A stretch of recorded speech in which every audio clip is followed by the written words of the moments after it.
আলুর কেজি 10 টাকা 12 টাকা 6 টাকা 8 টাকা কেজি 6 টাকা 8 টাকা।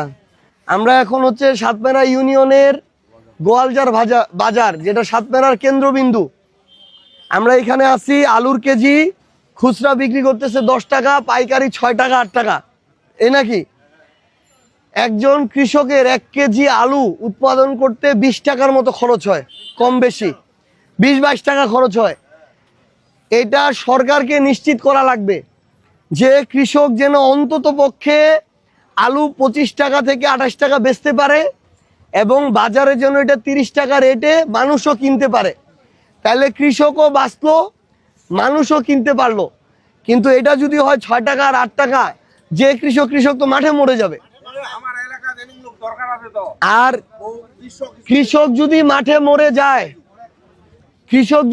মরে যায়, তাহলে বাংলাদেশ ঠিক পথে যাইতে পারবে না, টিকবে না।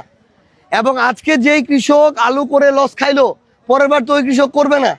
তাহলে পরের বার আলুর কেজি হবে 80 টাকা, তখন আবার জনগণের ভোগান্তি।